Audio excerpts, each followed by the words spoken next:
Hi, welcome back to my channel, and this is a sound off on the Real Housewives of Potomac. As you can see, the shades are back. Had enough energy to do this hair, but not enough energy to hide these circles, okay? I am paying my monthly dues as a woman. If you know, you know. And it's been rough, okay? I've had a rough weekend.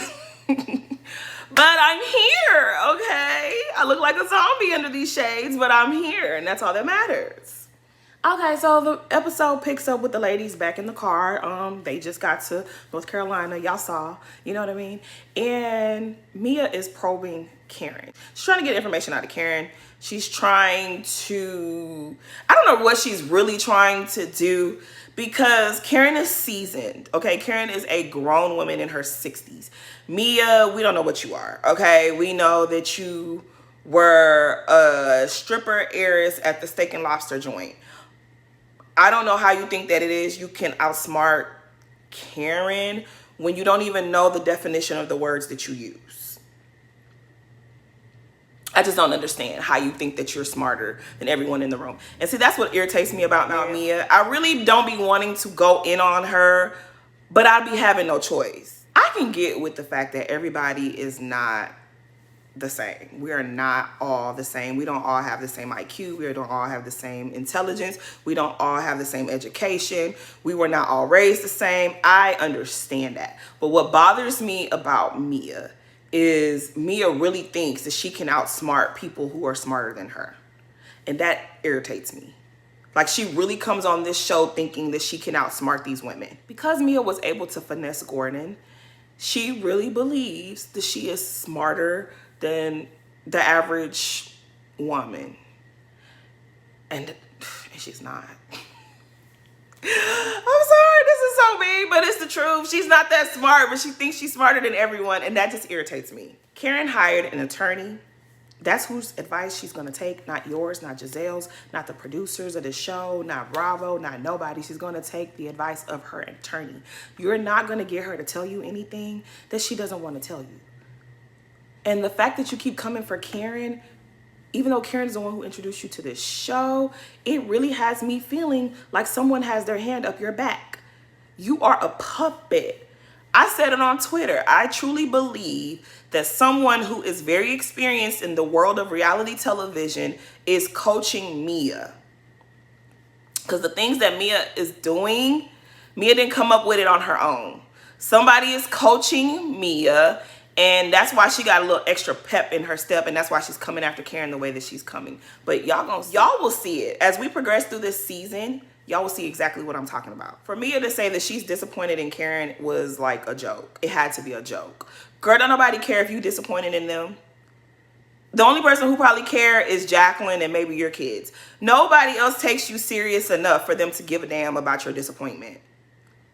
Have you seen your life? Like, girl, nobody cares about what you're talking about, Mia.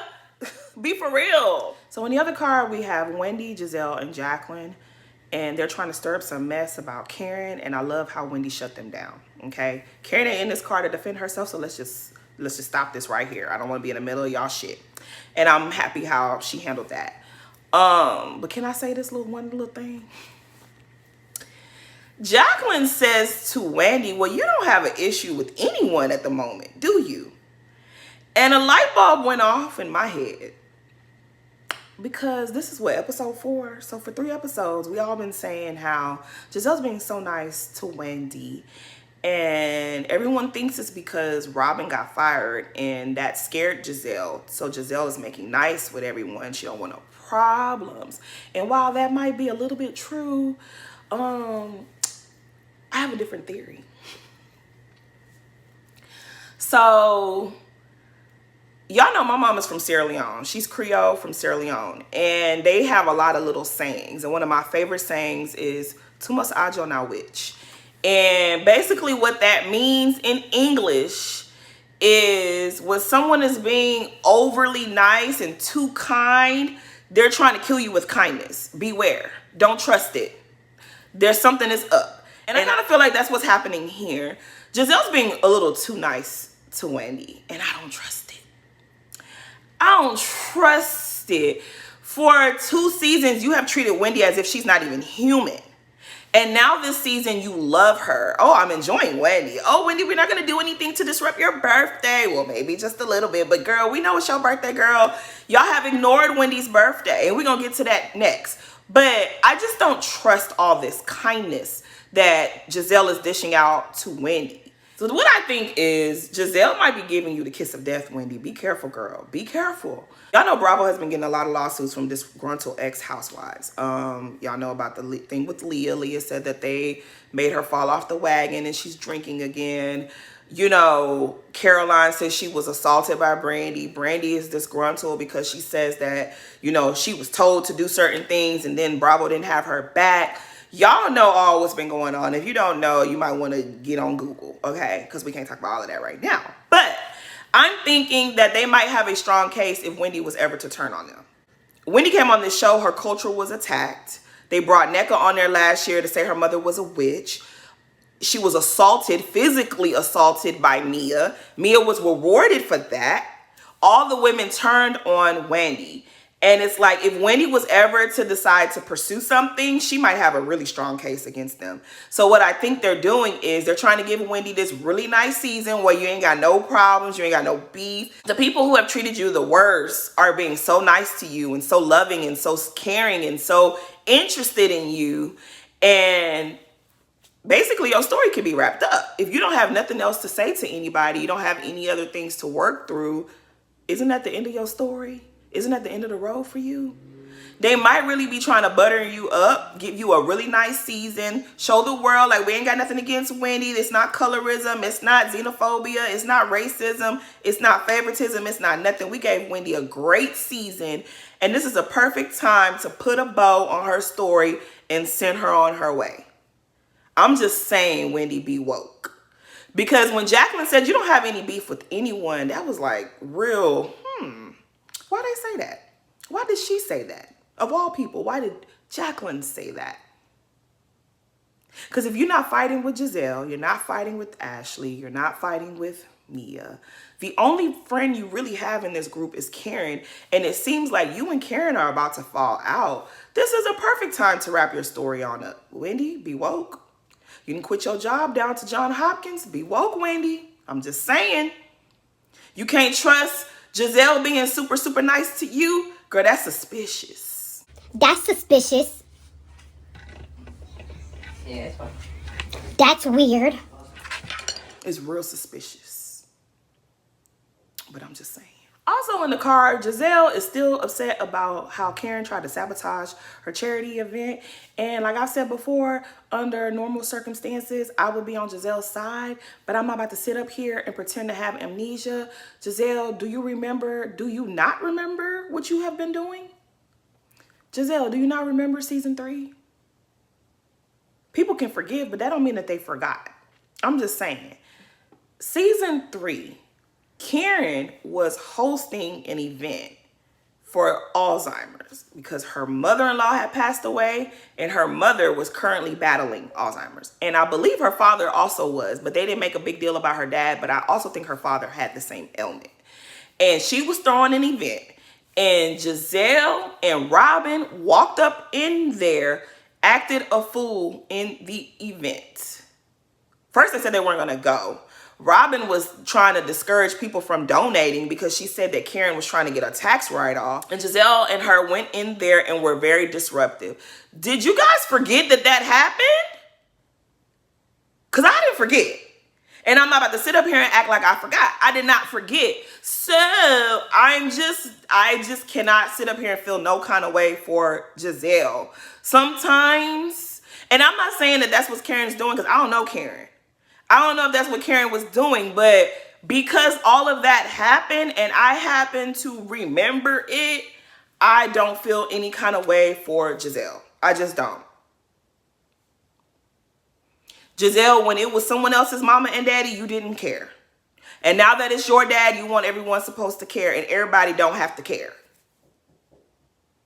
That's why you have to treat people better. I'm never going to understand how it is that you and Karen are 7 years apart.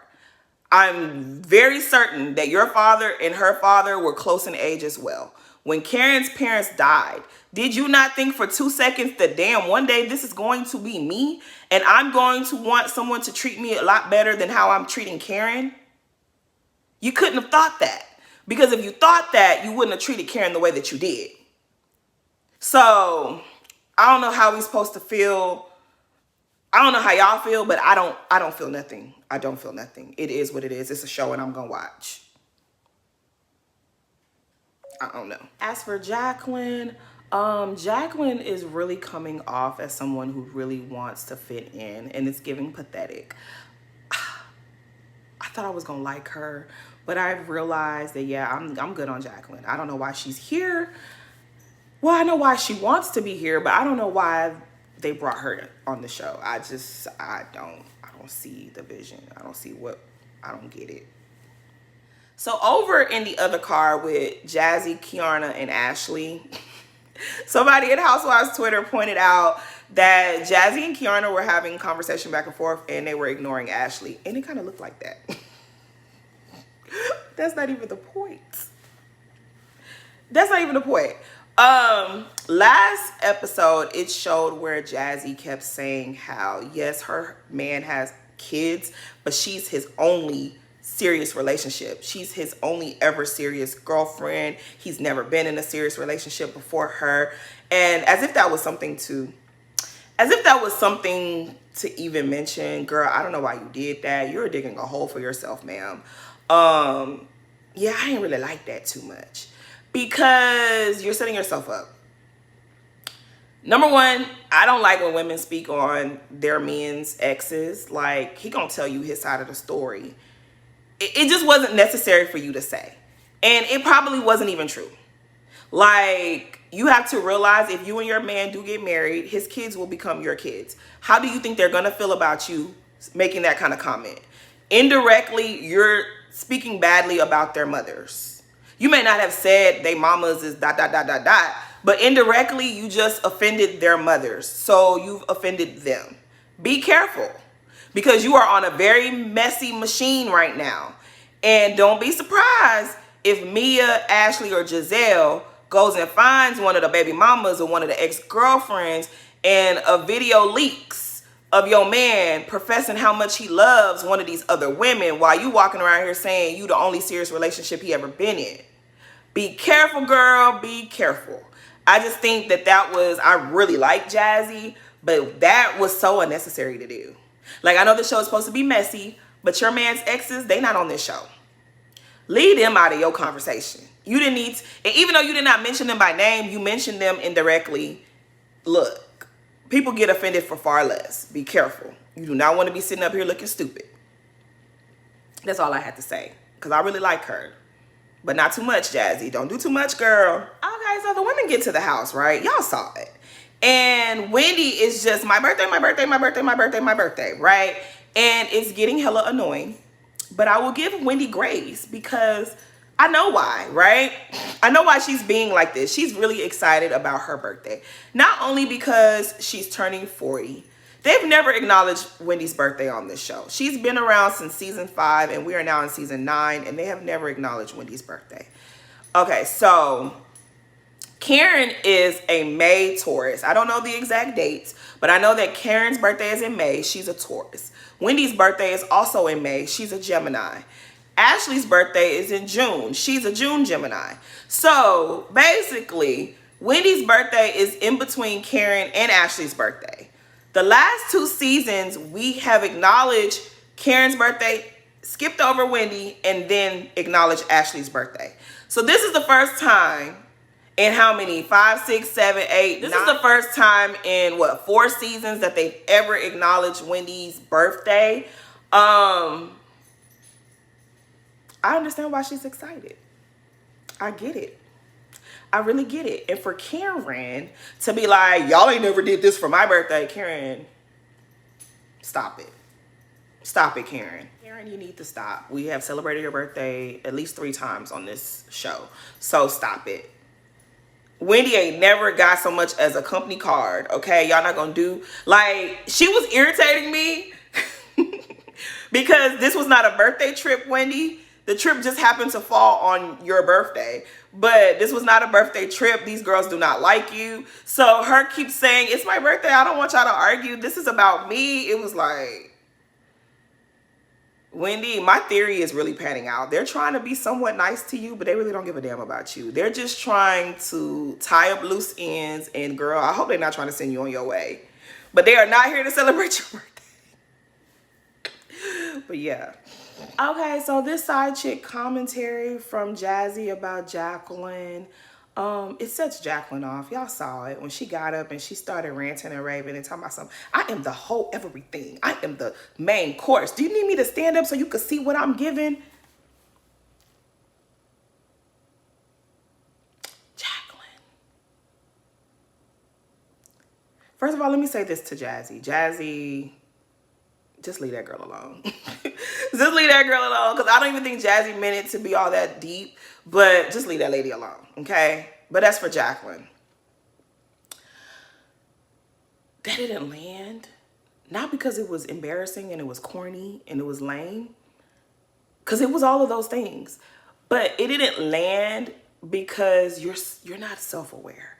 I need Jacqueline to understand how you presented yourself in season 7 on Real Housewives of Potomac. You came on as Mia's mouthpiece, as Mia's representative, okay? You came on cheering Mia on. Every word out of your mouth was in support of Mia. When Mia was having her tantrums, you're there speaking for her on her behalf. You're sitting up there speaking for Mia when she can't even express herself and say what she wants to say to Karen. You're speaking for her. But she's talking down to you. In every breath, she's saying something rude to you. You came on the show as Mia's umbrella girl, as her footrest, as her personal assistant, as a person, like, she treated you so badly. And all you did was just kiss up behind her. And then finally, when you gave her just a little bit of what she gave you, she reduced you to tears. She put out there that you sleep with married men, not one man, but married men, plural. And you were reduced to a pile of tears. You were silent for like 2 episodes. You was just walking around pouting. You didn't have nothing to give back to Mia. Your whole family had to come to your defense. Your sister was windmilling for you down to YouTube. Your niece was in them Twitter streets windmilling for you. You walked away looking pathetic. Like, you let Mia get the best of you, and all you could do was sit there and cry and pout. And the 2 women who you were attacking on behalf of Mia were the only ones that cared enough about you to try to smooth things over and make things comfortable for you. Those 2 women being Candace and Wendy. Everybody else was just laughing and having a good time at your expense. All of that happens for you. Did I forget to say how Mia posted a video of you getting violent with your baby daddy on the premiere of season 7? Yeah, Mia went in on you. She literally tried to destroy you. Just for you to come back season 9 and be kissing her ass all over again. If anyone calls you a sidekick, a side chick, a mouthpiece, a representative, a flunky, ma'am, you earned the title. You don't get to come here and start flipping your hair and talking all this talk. Girl, don't nobody care about none of what you're saying. You sound silly. I am not anyone's sidekick. I am the whole main course. I am the whole everything. Hang that up. Hang that up. Because when you and Mia had a one-on-one last season, you didn't put her in her place. And when you couldn't do that, girl, ain't nobody listening to you no more. Mia even went so far to say, Jacqueline kids at my house right now eating up all my food. That would have been it for me. That would have been end of the friendship for me. But yet you come back. Like, where's Erica Dixon when you need her? We need Erica Dixon to come give you that speech that she was trying to give to Mimi. Where is your morals as a woman, as a mother? You literally let this lady treat you like this for your daughters to see. For your children to see this, that you allowed a friend to treat you this way. Girl, what is wrong with you? So, excuse us if we're not impressed with nothing you talking about, Jacqueline. I am the whole everything. Are you? Because you don't act like it. You don't act like you believe none of that. You don't act like you believe that you're worth anything. To be running behind the likes of Mia who don't even know what the word enlighten means. I guess, girl. I'm sorry, sis, but ain't nobody taking you serious. Nobody. Now, as for Karen putting Jacqueline in timeout, I think it's well deserved. Jacqueline is just walking around here desperately just trying to earn her keep, and it's embarrassing. I don't blame Karen for putting, no, I don't blame Karen. I don't care that she started crying. I don't care about none of that. You gotta deal with the consequences of your actions, okay? See, this is what's going to irritate me about this cast this season. You guys can't sit up here and say, oh, we just want to be in support of Karen, what she's going through with this DUI. At the same time, making jokes. At the same time, putting her in situations where there's a lot of alcohol and you're trying to see if she's going to drink. Or even when she's at home safe and sound and you know she might have had a drink, you guys all gossiping about that. It's just annoying. Because this is the thing. Do you really think she has a problem? If you do, then don't you want her to get help? And if you do want her to get help, do you think making fun of her and gossiping about her is conducive to her finding help, getting some type of rehab? Like, what are we doing here? This is the thing. If you want to be mad at Karen because she was drinking and driving, by all means, be mad at Karen, put her in her place, tell her how you feel. That's fine. But this whole, oh, I want to be on her side. Oh, I want to offer her support. Oh, I want to be there for her. Oh, I want to encourage her. But then at the same time, you guys constantly keep getting her in these situations where she's around alcohol. Then you're gossiping about whether or not she's drinking. If you guys truly think that Karen has a drinking issue and you want her to get help, do you really think that it's conducive to sitting up there and making fun of her? Do you think that teasing her about a really serious issue is going to help her go into rehab? Are you guys not adult human beings? Because I'm confused as to why you think that this is a thing to do to someone.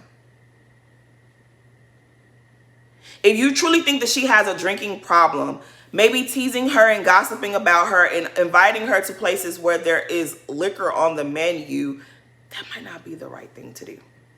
I'm just saying. But y'all gonna do what y'all want because y'all messy and y'all on this show. And that's why Bravo is gonna continue to keep getting sued. But anyways, to complete the thought, I still feel like Karen was in the right. Like, you're not gonna play in my face. I don't even care enough about you to allow you to play with me like this. So you're not even a full-time cast member, girl. Gone on. You can cry. Them tears don't mean nothing to me. And I don't blame Karen because them tears wouldn't have meant nothing to me if I was in Karen's shoes. Like, little girl, don't play with me. Okay, play with Mia. Play with your Blizzard bestie. Play with that bitch. Don't play with me. Because I really don't even think that Jacqueline wanted to say that Karen called her drunk. From what it looked like to me, Mia just threw that out there like she throws everything else out there. Jacqueline looked over at Mia like, I never told you that, but she couldn't say it. And she just had to go along with whatever Mia said because I told y'all, Mia has been in the improv classes of reality TV. She literally just says whatever in hopes that something sticks. And Jacqueline could not challenge that because she just got back into Mia's good graces. But see, that's what happens when you let people play with you. You end up looking like this. You end up crying at the table. Ain't nobody there, your friend. Good luck to you, Jacqueline. You gonna need it. And when Giselle called Karen a mean girl because of the way she handled Jacqueline, all I could do was say, shut up. Because you are the last person, you are the very last person that should ever say anything like that. Like, girl, like we haven't been watching you be mean and nasty and rude for the past 8 seasons. Girl, good night. You tried it. So Karen informing Stacey that the other ladies think that she is boring. I was a little confused because I know Mia said she was boring. Do all the ladies think that? Maybe they do. Maybe they do. Maybe that's why Ashley was trying to help her and say, oh yeah, she has a friend. Girl, maybe that was what they were saying about you, girl, that they all think you boring. I don't think she's boring. I just think she's tamed. She's not, I don't know. I want to say normal, but she ain't that normal because that situation going on with her ex-husband and then this new boyfriend that don't really want to be with her, that ain't boring. Like, she got storyline there. I don't think she's boring. I've actually enjoyed Stacey. I particularly enjoyed Stacey's reaction to the bunk bed situation. I'm not gonna lie to you. I'm very particular about the place that I shower, okay? I can deal with a lot of stuff, but where I shower has to be a certain standard. So when they be arguing about these room arrangements on these housewives shows, a lot of times I be like, shut the hell up. As long as the bathroom is a decent situation, I wouldn't have the energy to be fighting over a room. Now, would I prefer to have my own room and my own bathroom? You absolutely right. I would. But sometimes all the hoopla and all the drama that they give, the antics just don't be worth all of that. It really just don't. Like, I can understand some of the girls who've been on there who have seniority on these shows. I can understand where you would feel like I deserve my own room. I done paid my dues. I deserve to have my own room and my own nice bathroom. I get that. But sometimes these other girls, they do too much. They do. They just do, and it's annoying. And Jacqueline complaining about a room. Jacqueline, you shouldn't even be here. You shouldn't even be here, girl. Like, I guess the producers that are working with you, girl, they are pumping your head up. You shouldn't even be here. You should not have made... I think that Jacqueline has an issue with self-awareness. Jacqueline, I don't even know why you're here. I really don't. If it wasn't to be Mia's mouthpiece, I don't know what other purpose you serve. You have not presented that you have anything else to offer to the show. So you thinking that you deserve to have your own room and own bathroom, girl, that's ambitious. But okay, girl. Okay, so these conversations on the boat. Let's start with Mia. Mia is really trying her hardest to sell us this narrative that Gordon and his bipolar has caused their family to be in a tight spot financially over the years. His bipolar causes him to spend recklessly, and then she has to save them from hardships. I don't believe Mia. I don't believe Mia. For us to believe Mia in that way, I just don't believe her. I just don't believe Mia. She's been lying to us since she's come on our TV screen. So it's really hard for me to believe anything about Mia. When they first came on this show, Mia said she was the boss. She was the CEO. Her husband had retired and she was the CEO. When the family kicked them out of the business, now all of a sudden Gordon was the CEO and he was a good CEO and he doesn't understand why the family kicked him out. But I thought Mia was the CEO. Oh, they stopped Mia's salary and they closed him out of the business. But Mia, you're the CEO. These are your businesses. But see, what Mia don't know is that the Housewives fandom, it's a lot of nutcases, okay? A lot of us be having a lot of extra time on our hands. And the people been told us that Gordon's names was never on the businesses. Like, if you look up the family situation, Gordon's brother's name is on everything. I think they own 14 locations of the joint. Mia's name, Gordon's name never came up one time. It was only Gordon's brother's name that kept coming up. This was a family business. Now, I told y'all before, I worked for a sister company to the joint, a membership-based salon. And they pretty much run them the same way. What happens is the family establishes a corporation. Underneath this corporation, they decide to buy into franchises. When they decide to buy into a franchise, they establish a LLC. Each LLC belongs to, or each franchise will belong to a LLC. So if you got whatever you got going on under this particular franchise, that's this LLC's problem. But at the top, it's the family business. I do not believe that Gordon and Mia owned anything. I think they may have had a partnership in maybe one location of the joint. I don't think they owned anything outside of that. I just don't believe that. Because word on the curb, what I had heard from the people in the streets, what I heard was Mia was going around and mistreating Gordon's nieces and nephews who worked at the joint. Was going over there, throwing her weight around and mistreating family members. So they said, oh, really? And that's when they cut them out of the business. I also heard that they were overspending, and that's also why they got cut out of the business. Mia and Gordon didn't ever own nothing. So when Mia keeps saying that, oh, Gordon was overspending, can I bring you guys back to season 7?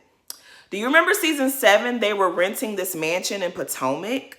They were renting this mansion in Potomac, and they were spending a lot of money on this rental. And they were doing renovations on a mansion that you guys did not own. And you guys also had a house in North Carolina, and y'all had the mansion in Potomac because you guys were bi-coastal, even though it's on the same coast. Mia be lying. Mia be lying.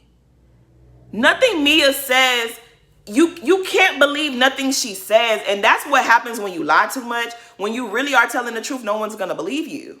Production really tried to help her out by throwing in that receipt when Gordon was trying to buy Mia the G-Wagon. But I don't believe that.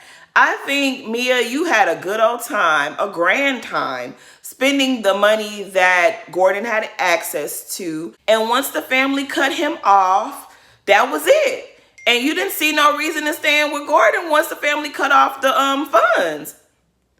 I truly believe that Gordon is going to be taken care of. If he truly is bipolar, his family gonna look out for him. I feel like his family will always look out for him. Me, on the other hand, no. But I feel like they will always look after Gordon. I hope they will, at least. Y'all have to understand, this is a family situation. Now, we don't know where the initial funds came from to start this family business, but I really feel like the family will always look out for Gordon. That's just what I believe. But anyways, now as for Ashley and Stacey, I said it last week and I'll say it again. I think that Stacey was 100% in the right to check Ashley and establish a boundary and let her know, I'm not gonna let you play with me like this. I told you my business. That was my business to tell you. It wasn't your business to tell and share with the others. I'm here for that. I believe in that in my real life. I don't let nobody play with me like that, okay? Don't tell my business. If I'm telling you, I'm telling you. I'm not telling her, and her, okay? So I still don't, I'm still riding with Stacey on that. Now, Ashley felt the way about Stacey calling her messy. She says, how do you know that about me? Who told you that about me? Because I'm not that way. If Messy had a face, it would be Ashley's face, okay? Ashley, you are the definition of messy. Like, that's what you do. You have owned it before. You know that you're messy. You know that you're messy. Like, stop it. You are the very definition of a messy bitch. Sorry if nobody ever told you that, but someone has told you that. So this pretending like you don't know what you are, girl, stop it, okay? You know what you are. You are messy. And Stacey don't have to watch seasons past to know that you're messy. They called you and said, hey, we're coming to the event. We'll be there by 8:30. You said, girl, try to make it here by 8. Because if you don't get here by 8, girl, I don't know what's going to happen. When you knew Giselle didn't even want them to come at all. But you still encouraged them to get there by 8 o'clock, only for them to get kicked out. And when they got kicked out, you didn't even try to tell Giselle, like, hey, girl, I told them to get here by 8. Don't kick them out. This is my event as well. You didn't have their back. Is that not messy? You kicked them out of the event, then you chased them down to their Sprinter van and then tried to add insult to injury and say, hey, if you guys want to donate. Is that not messy? Then when Jazzy tried to shut you down and say, girl, get out of my Sprinter, let me close the door, you lied and said that this woman harassed you. And you claimed that you got injured by the Sprinter van door, which was also a lie.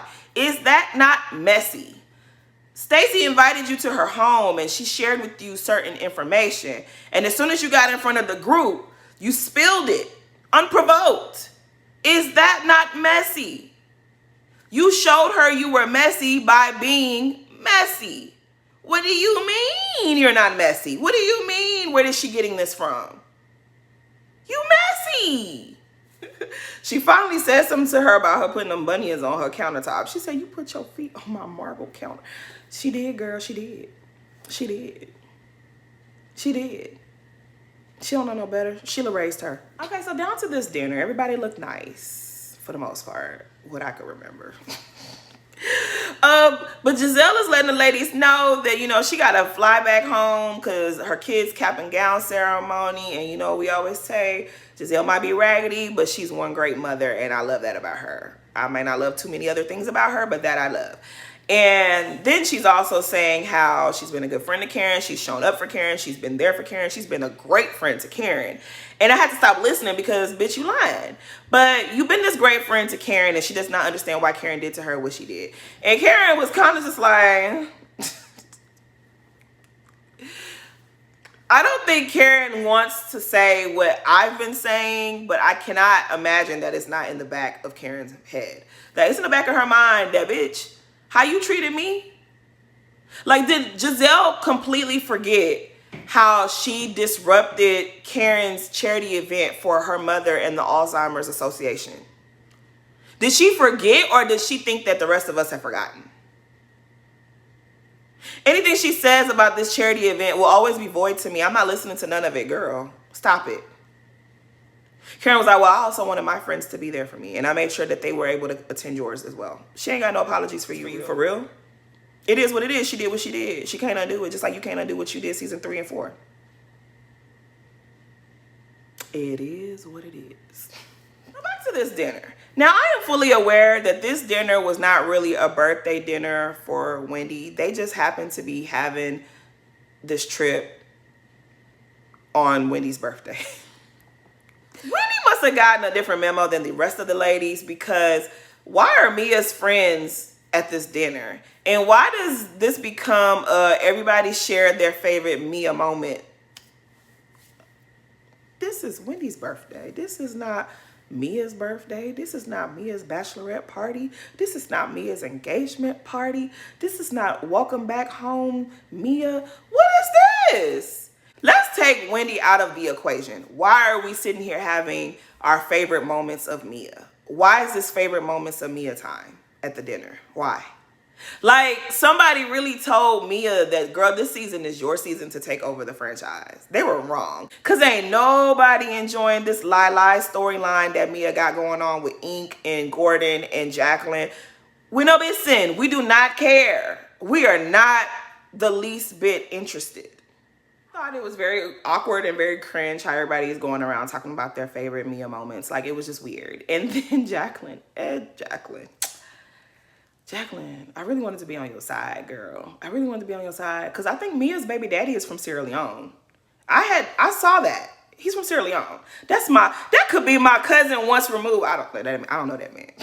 No, for real. Off the strength alone that your children are half Sierra Leonean and I'm half Sierra Leonean, I wanted to like Jacqueline, but it don't look like it's gonna happen.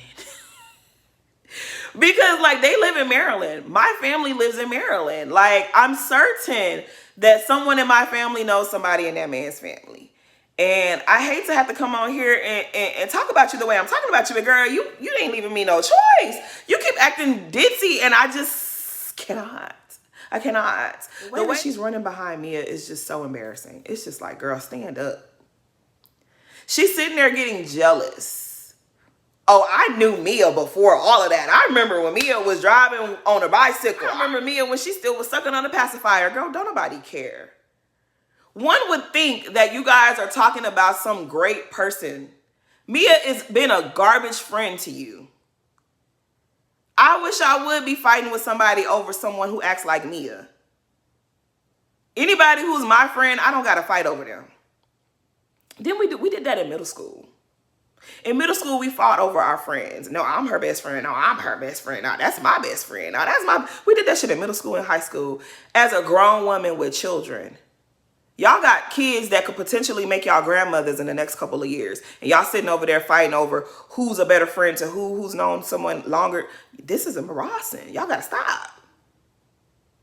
Mia's not even that good of a person or a friend for you to be fighting over her. Like, girl, you look... And then you keep getting mad that people keep calling you her sidekick. When that's what you present to them, what you want them to call you. I just can't do Jacqueline, okay? We are 4 episodes in, and you have given me enough secondhand embarrassment that I'm just done with you. I'm just gonna leave you right here in episode 4. I'm done with you, sis, okay? I've already had to retract my statements on Twitter in your defense. Girl, I'm done with you, girl. I'm done, because you're not gonna embarrass me no more this season, okay? I should have never supported you to begin with. But anyways, so Mia's little game that she was playing, y'all saw what happened. She gonna sit up there and basically reignite this whole Karen is cheating on Ray mess, saying that one time she was hanging out with one of her homegirls over there and Karen butt dialed them and she said something like, oh, these girls think I'm with Ray. Because Mia lies so much, I'm inclined to not believe nothing she says. But I would say Mia is a dangerous somebody to be friends with. That is not anybody being friends with her, you playing with your life and your freedom. Because this lady will really do you something bad to the point where you might want to beat the brakes off of her. And I'm just going to leave it right there. But let me say this to you, Karen. Girl, that riding the fence, this is what happens when you ride the fence. That fence is going to tear your ass up. And this is where you are right now. See, when you sit back, it's nothing wrong with being neutral. It's really nothing wrong with being neutral. But there comes a time when you see something wrong happening and you're supposed to use your voice. You're supposed to speak out against certain things. And when you don't, this is the result. The way that Mia behaved season 7, when y'all were in Miami, the way that she violently attacked Wendy, she picked the fight with Wendy. And when she could not keep up with Wendy and her intelligence and her wit, she got to getting physical. And Karen, because you love to ride the fence, instead of you just telling Mia straight up, Mia, you were dead ass wrong. I did not appreciate the way you behaved. I don't like what you did. That wasn't okay. And you owe her an apology. Instead, you were being, ooh, let me get out the way. I don't want nothing to spill on me. Ooh, let me move out the way. Y'all, I'm not a part of this. I'm the grand dame. I don't do this. This is my birthday. Remember you was doing all that carrying on? You did not even care what happened to Wendy until the next day. And you still didn't stand on business with Mia. You still did not tell Mia, you were dead ass wrong. For you to take a drink and throw it on that woman was disrespectful. And it was wrong. And I don't condone this. Now you're getting yours. Now you are getting yours. Look what Mia's doing to you. Y'all gonna learn. Y'all gonna learn. The karma on reality TV is real. And I like literally under normal circumstances, I would be all the way team Karen. But because Karen likes to ride the fence and play dumb and be silent when she's supposed to speak up, girl, this is what you earned this. So you the grand dame, I can't wait to see how you handle Mia. I hope you rip her from limb to limb. But I cannot even be too upset on your behalf because this is what you get for riding the fence. You should have been put Mia in her place. You say you the gatekeeper, you ain't do too good of a job. For us to be sitting here having to deal with Mia's antics, you did not do your job as a gatekeeper. You dropped the ball when you allowed Mia to come into this circle. But I guess we just got to see what happens. That's really all I got for this episode. Yeah, this is a long episode. But please like, comment, and subscribe. Share my video if you will. Thanks for watching.